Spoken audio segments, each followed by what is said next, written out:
सद्गुरू श्री ब्रह्मचैतन्य महाराज गोंदवलेकर यांचं प्रवचन 27 मार्च.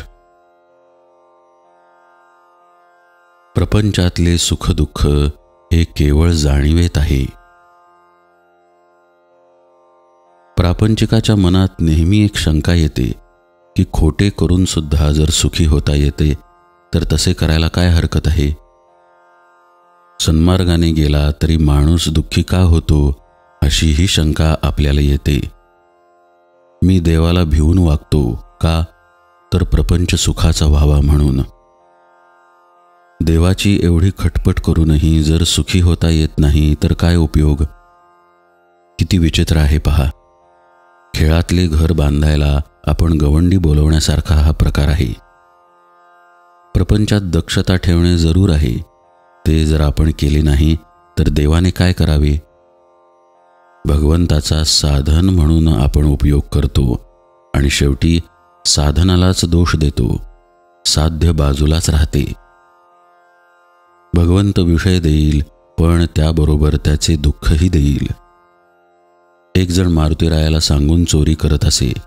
तो एकदा पकडला गेला आणि त्याला शिक्षाही झाली. तेव्हा तीही मारुतीच्या संमतीनेच झाली असे नाही का. मी कोण हे जोवर आपण ओळखत नाही तोवर वैभवाच्या शिखरावर जरी गेलो तरी आपल्याला समाधान मिळणार नाही. ज्याच्यापासून प्रपंच झाला त्याला ओळखता आले पाहिजे. देहच सत्य नाही तर त्यावर उभारलेली इमारत कुठून सत्य असणार. ठिगळे लावून आपण आपला प्रपंच करतो, मग त्यात कमतरता आल्याशिवाय नाही राहत. कोळसा उगाळून पांढरा रंग मिळेल हे म्हणणे जसे वेडेपणाचे आहे तसे प्रपंचात सुख मिळवीन हे म्हणणे आहे. सुखदुःख हे जाणीवेत आहे. आपल्याला मिळायचे तेवढेच मिळते, पण आपले हवे नको पण, म्हणजे आपली वासना गेली की सुखदुःख राहत नाही. वासना मारायला भगवंताचे अधिष्ठान हाच एक उपाय आहे. वासना ही लाडावलेल्या कुत्र्याप्रमाणे आहे.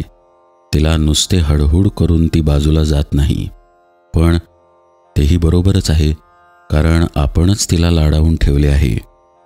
म्हणून भगवंताच्या पूजेच्या वेळी सुद्धा ती देवघरात येते. शिवाय वाईट वासनेमध्ये चांगल्या वासनेला मारण्याचे बळ आहे, कारण आपण स्वतः वाईट वासनेच्या बाजूनेच आहोत.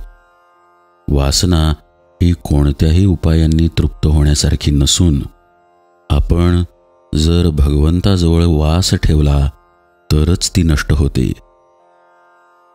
मी करता नसून परमात्मा करता आहे अशी भावना झाल्याशिवाय मन भगवंताला अर्पण होणार नाही.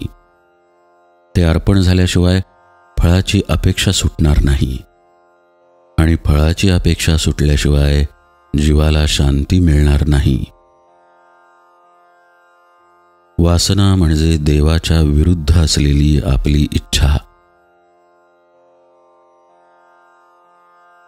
जानकी जीवन स्मरण जय जय राम.